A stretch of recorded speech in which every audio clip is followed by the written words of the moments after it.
காலேஜ்ல இருக்கிற எல்லாரும் சேர்ந்து என்னை கொடுமைப்படுத்தினாங்க. ப்ரொஃபசர்ஸ் என்னை வெறுத்தாங்க. என்னோட காதலி ஒரு பணக்கார பையன் கூட சேர்ந்து என்னை ஏமாத்தினான்.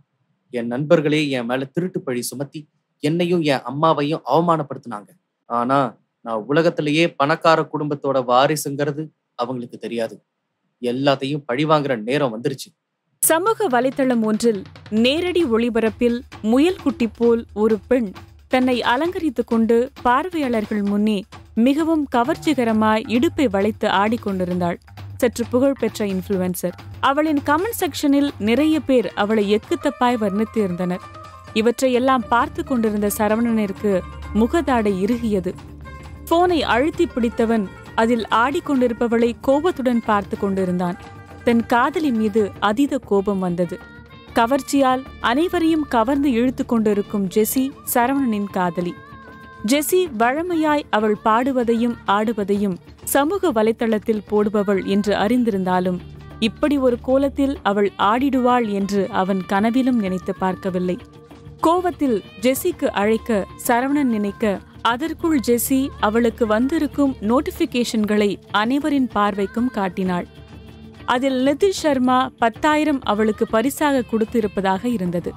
உடனே அவளின் கமெண்ட் செக்ஷனில் அனைவரும் கேட்டார்கள், யாருடா அது இவ்ளோ பணத்தை கொடுத்தது? பெரிய பணக்காரன்தான் என்று நிறைய பேர் பதிவிட்டு இருந்தனர். இதில் மகிழ்ந்த ஜெசி சந்தோஷத்தில் துள்ளி குதித்தாள். Oh my God, thank you Nitish darling, I love you the most என்று அவளின் சுருள் கூந்தலை சுருட்டியபடியே கூறினாள். தன்னுடைய காதலி இன்னொருவனிடம் வழிந்தபடியே பேசுவதை பார்க்க ஆத்திரம் வந்தது சரவணனுக்கு. இதில் அந்த நிதிஷ் பற்றி அவனுக்கு நன்றாய் தெரியும். அவர்களின் யூனிவர்சிட்டியில் மிகப்பெரிய பணக்காரர் வீட்டு வாரிசு. அப்பன் சொத்தை இப்படி வார இறைக்கும் கூட்டத்தில் ஒருவன். சில நாட்களுக்கு முன்பு ஜெசியின் சில வீடியோக்களில் அவனும் வந்திருந்தான். அவன் அவளுடன் வீடியோவில் வந்ததிலிருந்து ஜெசி சரவணனை ஒதுக்க ஆரம்பித்திருந்தாள். சரவணன் ஒவ்வொரு முறையும் நிதிஷ் பற்றி ஜெசியிடம் கேட்டாள். நான் ஜஸ்ட் நிறைய ஆடியன்ஸ் பார்க்கணும் தான் பண்றேன். அவங்க கிட்ட இருந்து நமக்கு நிறைய காசு வந்தா நம்ம ஃபியூச்சருக்கு அது யூஸ் ஆகும்ல என்று கூறி அதனை அத்துடன் நிப்பாட்டி விடுவாள் ஜெசி. சரவணனும் அரை மனதாக அவளின் சாக்கு போக்கை ஏற்றுக்கொள்வான். அவனுக்கு தெரியும் அவனின் நிலை என்னவென்று. அவனின் பார்ட் டைம் ஜாபில் இருந்து மாதம் வெறும் 2,000 மட்டுமே அவனுக்கு கிடைத்திடும். சட்டென்று அந்த லைவில் கமெண்ட் செய்தான் நிதிஷ். ஏற்கனவே நீ ஆடுறத ஹோட்டலா நான் பார்த்திருக்கேன். இப்போ நீ இன்னும் புதுசா ஏதாவது ட்ரை பண்ணு, இல்லனா நான் இப்பவே கிளம்புறேன் என்று பதிவிட இதை பார்த்ததும் பெரும் அதிர்ச்சி அடைந்தான் சரவணன். என்ன ஹோட்டல் ரூமா? அப்போ ஜெசி என்ன ஏமாத்துறாளா என்று நினைத்தவனுக்கு கோபம் கொப்பளித்தது. அவனை பொறுத்தவரை ஜெசி மிகவும் தன்மையான அழகான அறிவுடைய பெண். அப்படிப்பட்டவள் தனக்கு பின்னால் தன்னை ஏமாற்றியிருக்கிறாள் என்று நினைத்து ஆத்திரமடைந்தான். ஜெசி தன் அங்க வளையங்களை காட்டிக்கொண்டு இருக்க இதற்கு மேல் பொறுத்து கொள்ள முடியாதவன் உடனே அவளுக்கு அழைத்தான். அவனின் அழைப்பை ஏற்றவள் கத்தினாள். திரும்பவும் நீயா? உன் ப்ராடக்ட் மேல எனக்கு இன்ட்ரெஸ்ட் இல்லைன்னு சொல்லிட்டேன்ல, இனிமேல் கால் பண்ணி தொந்தரவு பண்ணாத, நான் பிஸியா இருக்கேன். தன்னை ஒரு ப்ரொமோட்டராக நினைத்தாளா என்று நினைத்தான் சரவணன். அவன் மேலும் பேசுவதற்கு முன்னே அழைப்பை துண்டித்து அவளின் லைவ் வேளையில் மூழ்கினாள். ஏற்கனவே மிகவும் கவர்ச்சியாக இருந்த உடையை இன்னும் கீழே இழுத்து தன் உடலை காட்டி ஆடினாள் ஜெசி. அவள் எதிர்பார்த்தது போலவே நிறைய காசுகள் அவளுக்கு சேர்ந்தன. சரவணன் ஆத்திரத்தில் கைகளை முறுக்கினான். பல மாதங்களாய் சேமித்து வைத்த காசுகளை வைத்து புதிதாக வந்த ஐபோன் மாடல் போனை அவளுக்கு வாங்கி தந்திருந்தான். ஆனால் இப்பொழுது தன்னை ஒரு ப்ரொமோட்டராக நினைத்து பேசியதில் இன்னும் கோபமடைந்தான். இதில் அவள் செய்யும் செயலுக்கும் சிகப்பு விளக்கு பெண்களுக்கும் பெரிதாய் வித்தியாசம் இல்லை என்பது போல் தோன்றியது. ஜெசி, உன்னோட லைவை ஸ்டாப் பண்ணிரு. இதுல பண்றதுக்கு சில லிமிடேஷன்ஸ் இருக்கு. நாம வாட்ஸ்அப் வீடியோ கால்ல மீட் பண்ணுவோம் என்று நிதிஷ் கமெண்ட் செய்தான். இந்த இளவெடுத்தவன என்று பல்லை கடித்தான் சரவணன். நிதிஷ் சொன்னது போலவே ஜெசி உடனே லைவை நிறுத்திவிட்டு செல்ல சரவணனின் மனம் வெகுவாய் வாடியது. என்ன அதுக்குள்ள லைவை முடிச்சிட்டு போயிட்டாளா நம்ம பியூட்டி? நிதிஷ், ப்ளீஸ் எனக்கும் அந்த வீடியோவை ஷேர் பண்ணு. Sharing is caring bro. இங்க உன் பிரதர்ஸ் நாங்க இருக்கோம், மறந்துடாத என்று ஏகப்பட்ட பேர் கமெண்ட் செய்து கொண்டிருந்தனர். மேற்கொண்டு இருக்கும் கமெண்ட்ஸை படித்து பார்த்தவனுக்கு இப்போதே இருவரையும் கொல்லும் வெறி வந்தது. சரவணன் கோபத்துடன் எழ ஜெசியிடமிருந்து செய்தி வந்தது. சரவணா, நம்ம பிரேக்கப் பண்ணிக்கலாம். உன் மேல எனக்கு சுத்தமா லவ் இல்ல, நமக்குள்ள எதுவும் செட் ஆகாது என்று செய்தி வந்திட ஆத்திரத்தில் மேஜையை ஓங்கி குத்தினான் சரவணன். ஜெசி போன்றவளுக்கு தகுதியான ஒன்று வெறும் பணம் மட்டும்தான் என்று நினைத்தான் சரவணன். அவளுடன் காதலில் இருந்த பொழுது அவளின் அழகிற்கு நிகராக அவளுக்காகவே மிகவும் விலை உயர்ந்த போன், பர்ஃப்யூம், லிப்ஸ்டிக் என அனைத்தையும் கடினப்பட்டு வாங்கி தந்தான் சரவணன். ஆனால் ஒரு பொழுதும் ஜெசி அவற்றை வைத்து திருப்தி அடைந்தது இல்லை. அவளுக்காக அனைத்தையும் செய்தவனுக்கு கோவத்துடன் சேர்ந்து பசியும் எடுத்தது. சட்டை பையில் காசை தேடிட மாத கடைசி என்பதால் 1 ரூபாய் கூட இல்லை. ஜெசிக்கு ஐபோன் வாங்குவதற்காக இருந்த மொத்த பணத்தையும் சேர்த்து வாங்கிவிட்டான். வேறு வழி இல்லை என்று நினைத்து ஆழ மூச்சு விட்டவன் அவன் கல்லூரி சூப்பர் மார்க்கெட்டில் கிடைக்கும் இலவச சாம்பிள் உணவுகளை உண்டு சமாளித்துக் கொள்வோம் என்று கிளம்பினான் சரவணா. கல்லூரிக்கு செல்லும் வழியில் அவனை யாரோ ஒருவர் பார்த்து கொண்டே வருவதை உணர்ந்தான். ஒருவேளை நிதிஷ் அனுப்பிய ஆளாக இருக்குமோ என்று யோசித்தான். சற்று நடந்து சென்றவன் திரும்பி பார்க்க ஒரு வயதானவர் அவனை பார்த்து கொண்டிருந்தார். அதில் புருவத்தை சுருக்கியவன், நீங்க எதுக்கு என்ன ஃபாலோ பண்ணிக்கிட்டு இருக்கீங்க? என்கிட்ட காசு கேட்டு வந்தேன்னு மட்டும் சொல்லாதீங்க, நானே அதுக்கு வழி இல்லாம தான் இருக்கேன் என்று முணுமுணுத்தான் சரவணன். அதில் மெல்லியதாய் புன்னகைத்தவர் சரவணனையும் அவர் கையில் இருக்கும் போட்டோவையும் பார்த்து நிம்மதி மூச்சு விட்டு, சார், ஒரு வழியா உங்களை கண்டுபிடிச்சிட்டேன் சார் என்று கூறினார். இதை கேட்டு திகைத்தான் சரவணன். அவரை தலை முதல் கால் வரை பார்த்தவன், நீங்க நல்லா தானே இருக்கீங்க, ஏன் இப்படி பேசிக்கிட்டு இருக்கீங்க என்று அவர் தலையில் அடிபட்டு இருக்கிறதா என்று ஆராய்ந்தபடியே கேட்டான் சரவணன். சார், நான் நல்லா இருக்கேன். நான் உங்க அப்பாவோட பர்சனல் அசிஸ்டன்ட் ரத்னம். உங்க அப்பா தான் உங்களை பார்க்க அனுப்பியிருக்காரு என்று கூறிட அதிர்ந்தான் சரவணா. அவன் தாய் அவனிடம் அவனின் தந்தை ஏழை என்றும் அவனின் தாத்தா பாட்டி அவர்களின் திருமணத்தை ஏற்றுக்கொள்ளாமல் அவர்களின் உறவை துண்டித்து விட்டார்கள் என்று கூறி கேட்டிருக்கிறான். அதனாலே இருவருக்கும் திருமண சான்றிதழ் இல்லை. ஆனா எனக்கு அப்பா இல்ல என்று சாதாரணமாய் கூறினான் சரவணா. உங்களையும் உங்க அம்மாவையும் மிஸ்டர் சிவா விட்டு பிரிஞ்சு வர வேண்டிய சூழ்நிலை இருந்துச்சு. ஃபேமிலி பிசினஸை பாத்துக்கிறதுக்காக அப்படி ஒரு நிலைமையில இருந்தாரு. உங்களை விட்டுட்டு வர்றதை தவிர அவருக்கு வேற சாய்ஸ் இல்ல என்று கூறிய ரத்தினம் அவரின் போனை உடனே எடுத்தார். ஃபேமிலி பிசினஸை பாத்துக்க எங்களை விட்டுட்டு போனாரா? விட்டுட்டு போனவரு விட்டுட்டு போனதாவே இருக்கட்டும். என்னையும் என் அம்மாவையும் எப்போ விட்டுட்டு போனாரோ அப்பல இருந்து அவர் எனக்கு அப்பாவே இல்லை. என்னை பொறுத்த வரைக்கும் எனக்கு அப்பா இல்லை என்று கூறினான் சரவணா. அவன் சொல்லி முடிக்க அவன் போன் ஒலி எழுப்பியது. எடுத்து பார்க்க அவனின் அக்கவுண்டிற்கு கோடிக்கணக்கில் பணம் போடப்பட்டிருந்தது.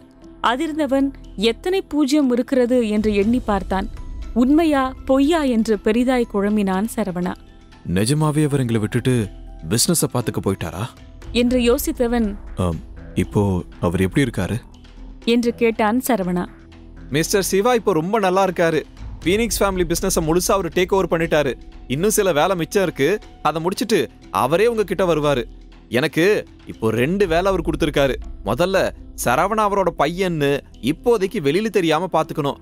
அப்புறம் மேடம், இதுக்கு மேல கஷ்டப்பட்டு வேலை பண்ணக்கூடாது என்று கூறினார் ரத்தினம். இதை கேட்டதும் அதிர்ச்சியில் வாயை பிளந்தான் சரவணா. என்ன, என் அப்பா கோடீஸ்வரரா? ஆனா பீனிக்ஸ் ஃபேமிலி பிசினஸுக்கும் இவருக்கும் என்ன சம்பந்தம் என்று திகைத்தான் சரவணா. பீனிக்ஸ் குரூப் தான் ஃபைனான்ஸ் உலகத்துல மிகப்பெரிய குரூப். பீனிக்ஸ் குடும்பத்தோட நெட்வொர்த் $150 ட்ரில்லியன் இருக்கும்.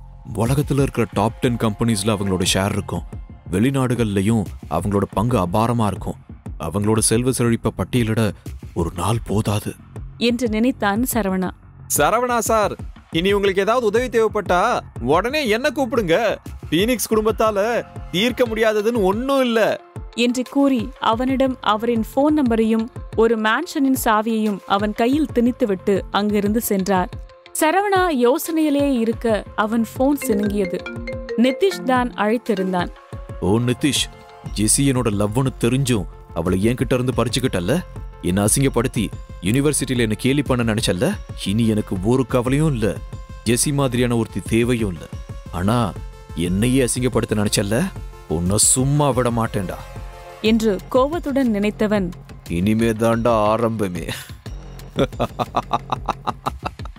என்று கூறி குரூரமாய் சிரித்தான் சரவணா.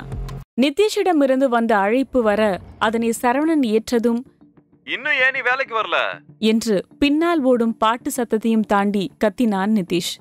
சரவணன் பார்ட் டைமாக வேலை செய்யும் கேலக்ஸி பாரில் தான் இருக்கிறான் நிதிஷ். இன்னும் கொஞ்ச நேரத்துல அங்க இருப்பேன் என்று அமைதியான குரலில் கூறினான் சரவணா. சரி, இதை விட இங்க இருக்கிற பிரைவேட் ரூம்லயே எந்த ரூம் ரொம்ப நல்லா இருக்கும்? உன்னோட ஆசை காதலி, சாரி உன்னோட முன்னாள் காதலி அளவில்லாம குடிச்சிட்டு என்ன ரூமுக்கு கூப்பிட்டு இருக்கா தெரியுமா? எதுக்குன்னு நான் டீட்டெயிலா சொல்லணும்னு அவசியம் இருக்காதுன்னு நினைக்கிறேன். என்னாலையும் அவ ஆடுறத பார்த்துட்டு கண்ட்ரோல் பண்ண முடியல என்று நிதிஷ் கூறிட கோவத்தில் பல்லை கடித்தான் சரவணா. இதில் ஜெசி வேறு நிதிஷ் தோளில் சாய்ந்து, நிதிஷ், நீ ஏன் அவங்கிட்ட கேட்டுட்டு இருக்க? இந்த பார்ல அவன் சர்வ வேலை தானே பாக்குறான். அவனுக்கு எப்படி இங்க இருக்கிற பிரைவேட் ரூம் எப்படி இருக்குன்னு தெரியும்? அவனால பொண்ணுங்களை அந்த ரூம்க்கு அனுப்பி வைக்க முடியுமே தவிர அங்கெல்லாம் இருக்க முடியாது. அதுக்கு ஒரு தகுதி வேணும். அது உங்ககிட்ட மட்டும்தான் இருக்கு என்று போதையில் கூறிட சத்தமாக சிரித்து போனை வைத்தான் நிதிஷ். சரவணா ஆத்திரத்தில் கைகளை இறுக மூடிட திரும்பவும் அவன் போன் சத்தமிட்டது. அதனை எடுத்து பார்த்தான். சரவணா, இனிமேல யூனிவர்சிட்டியில உனக்கும் எனக்கும் ரிலேஷன்ஷிப் இருந்ததை பத்தி பேசாத. நான் இனிமே நிதிஷ் கேர்ள் ஃப்ரெண்ட். நம்ம பாஸ்ட் ரிலேஷன்ஷிப் வச்சு அவனை சேடாக்க விரும்பல என்று ஜெசி செய்தி அனுப்பியிருந்தாள். அவளிடம் அதற்கு மேல் பேச விருப்பம் இல்லாவிட்டாலும் தன் முதல் காதல் இப்படி ஒரு துரோகத்தை செய்தது என்று நினைக்க மனம் கசந்தவன், அப்போ நீ நிதிஷ் கூட அஃபேர்ல இருந்தியா என்று கேட்டான் சரவணா. ஆமா, அதுக்கு என்ன? நான் அவன் கூட ஒன்னா இருந்திருக்கேன். நிதிஷ்க்கு காண்டம் யூஸ் பண்ண பிடிக்காது. அதனால அவனுக்காக ஒரு தடவை அபார்ஷன் பண்ணியிருக்கேன். உன்னை பத்தி நீ என்ன நினைக்கிற?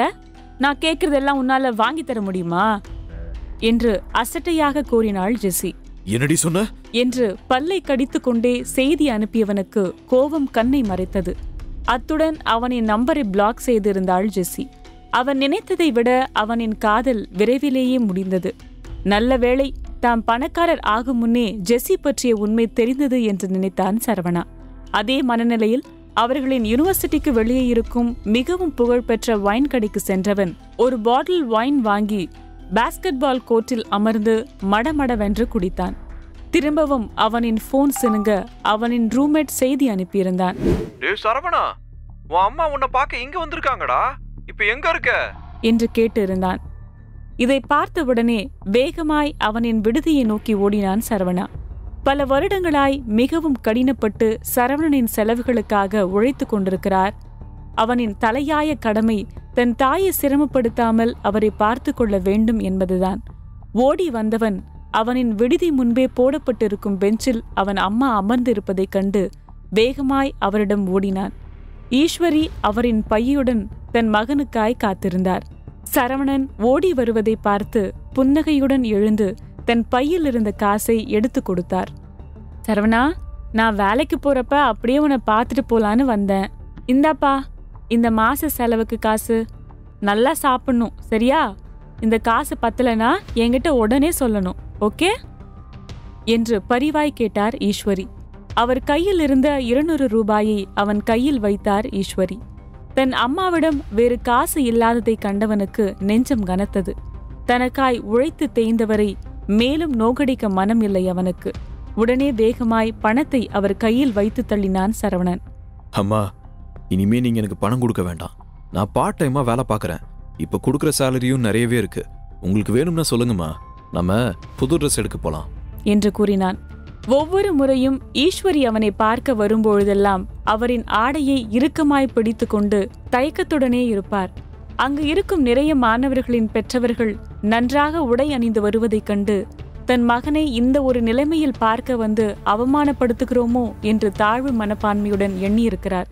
சரவணனும் தன் அம்மா நீண்ட காலமாக புதிய ஆடை வாங்காமல் இருக்கிறார் என்று உணர்ந்துதான் கேட்டான். நான் ஏன் புதுசா ட்ரெஸ் வாங்கணும்? அதை வாங்கி காசு வேஸ்ட் பண்ண வேணாம். அதுவும் இல்லாம இந்த ட்ரெஸ் முந்தின வருஷம்தான் வாங்கினேன். இன்னொரு நல்லா இருக்கு. நீ எனக்கு புது ட்ரெஸ் வாங்க வேண்டாம்பா என்று அவசரமாய் மறுத்தார் ஈஸ்வரி. பணத்தை சேமிக்க நினைத்து அவர் கூறிட அதனை சரியாக புரிந்து கொண்ட சரவணன் இனி தன் தாயை கஷ்டப்படுத்த விரும்பாதவன் மெலிதாய் சிரித்து அவரின் கைகளை பிடித்து கொண்டு அவர்கள் யூனிவர்சிட்டிக்கு அருகே இருக்கும் மால்க்கு அவரை அழைத்து சென்றான். அவன் என்ன செய்கிறான் என்று அவருக்கு புரியவில்லை. ஆனால் அங்கு இருக்கும் விலை உயர்ந்த ஆடைகளை ஈஸ்வரி ஏறெடுத்தும் பார்க்கவில்லை. மனதிற்குள்ளே எப்படி கூற வேண்டும் என்று நினைத்து பார்த்தவன் அம்மா, உங்களுக்கு இங்க எந்த ட்ரெஸ் பிடிச்சிருக்கோ அதை எடுங்க என்று தைரியமாக கூறினான் சரவணா. அதில் புருவத்தை சுருக்கிய ஈஸ்வரி, என்னடா பேசுற? இந்த கடையில இருந்து எப்படி நம்மளால ட்ரெஸ் வாங்க முடியும்? இங்க இருக்கிற ட்ரெஸ் எல்லாம் ரொம்ப காஸ்ட்லியா இருக்கும் போல. எல்லாமே 2000 3000க்கு மேல இருக்கும் என்று கூறினார். இதை அங்கு இருக்கும் சேல்ஸ் அட்டெண்டன்ட் கேட்டு அவர்களை இருவரையும் தாழ்வாக ஏற இறங்க பார்த்து, சாரி, ஆனா இது ஒரு லக்ஸுரி பிராண்ட் ஸ்டோர், எதனால இங்க 2000 3000ன்னு சீப்பா இருக்கிற ட்ரெஸ் எதுவும் இருக்காது என்று கூறி அந்த கடையை விட்டே அவர்களை வெளியே நிற்க வைத்தாள் அவள். அவர்கள் வந்து நின்றதனால் மீண்டும் தரையை ஆட்களை விட்டு துடைக்க கூற வேண்டும் என்று நினைத்தாள். அவளின் கூற்றில் முகத்தை சுருக்கிய சரவணா, என்ன சொல்ல வரீங்க என்று கேட்டான். என்ன, உங்களால இங்க எதுவும் வாங்க முடியாதுல்ல, அப்புறம் எதுக்கு இங்க வந்து நின்று எங்க நேரத்தையும் வேஸ்ட் பண்றீங்க என்று தோளை குலுக்கி அசட்டையாக கூறியவள் சரவணனை திமிராக பார்த்தாள். உடனே ஈஸ்வரி சரவணனின் கைகளை பிடித்து தன் பக்கம் இழுத்து கொண்டவர் அந்த பெண்ணிடம், சாரிமா, என் பையன் எனக்கு ட்ரெஸ் வாங்கணும்னு வந்தான், ஆனா இங்க இருக்கிறதெல்லாம் ரொம்ப காஸ்ட்லின்னு எங்களுக்கு தெரியாது, நாங்க உடனே போறோம் என்று மன்னிப்பாய் கூறி சரவணனை இழுக்க அவன் அங்கே இருந்து நகரவே இல்லை. இதற்கு முன்னால் அவனுக்கு ஏற்பட்ட அவமானங்களை வேறு வழி இல்லாமல் தாங்கிக் கொண்டான். ஆனால் இப்பொழுது அப்படி இல்லையே. இதற்கு முன்பு இருந்த சரவணன் இல்லையே அவன். என்னால வாங்க முடியாத அளவு அப்படி என்ன ட்ரெஸ் இங்க இருக்குன்னு நான் பார்க்க நினைக்கிறேன் என்று கூறியவன் அவனின் பேங்க் கார்டை அந்த பெண்ணிடம் நீட்டினான். அந்த கார்டு ரத்தினம்தான் அவனிடம் கொடுத்து இருந்தார். அதில் அவனின் குடும்பத்தை சேர்ந்தவர்களுக்கான எம்பளம் பொறிக்கப்பட்டிருந்தது. அந்த பெண்ணிற்கு கடுப்பாய் இருந்தாலும் வினோதமாயிருக்கும் சரவணனின் கார்டை எடுத்து ஸ்கேன் செய்து பார்த்தாள். அதனை பார்த்ததும் உடனே அவற்றை குப்பை தொட்டியில் தூக்கி போட்டவள், நான் தான் சொன்னேன்ல, இங்க இருக்கிற ட்ரெஸ் எல்லாமே 10,000க்கு மேலதான் இருக்குன்னு. உன்னோட இந்த ஸ்டூடெண்ட் பேங்க் அக்கவுண்ட்ல இருக்கிற பணத்தை வச்சு உன்னால ஒன்னும் அங்க வாங்க முடியாது என்று சீற்றத்துடன் சொன்னாள். முதல்ல இங்கிருந்து வெளியே போ, இப்ப நீ மட்டும் போல நான் போலீஸை கூப்பிடுவேன் என்று கத்தினாள். அவர்கள் நகரவில்லை. சரவணனும் ஈஸ்வரியும் இன்னும் நகராமல் அங்கேயே இருப்பதை கண்டவள் கடுப்புடனும் எரிச்சலுடனும் அங்கு இருந்து விரட்டி அடித்தாள். சரவணனால் இதற்கு மேலும் அவளின் மரியாதை இல்லாத பேச்சுகளை பொறுத்து கொள்ள முடியவில்லை. அந்த பெண்ணிடம் எதிர்த்து சண்டை போட முன்வர அவனுக்கு பின்னால் கேட்ட குரலில் கேள்வியாய் நின்றான் சரவணா. நம்ம ஸ்டோருக்கு வர கஸ்டமரை இப்படிதான் ட்ரீட் பண்றதா என்று ஆழமான ஒரு குரல் கேட்டிட சரவணா யோசனையுடன் திரும்பி பார்த்தான். நடுத்தர வயதுடையவர் கோட் சூட் அணிந்து அவர்களை விரட்டிய சேல்ஸ் அட்டெண்டன்ட்டை அழுத்தமாய் பார்த்து கொண்டிருந்தார். சட்டென்று அவர் அங்கு வருவார் என்று எதிர்பார்க்காதவள் அதிர்ச்சியில் அவளின் போனை கீழே போட்டாள். அவர் உள்ளே வந்ததும் என்ன செய்வது என்று விழித்தவள் வெளிர்ந்த முகத்துடன் வரவேற்றாள் sales attendant. World famous secret billionaire கதையை கேளுங்க. குக்கு FM ஆடியோ புக் ஆப்பில் மட்டுமே. டவுன்லோட் தி ஆப் நவ.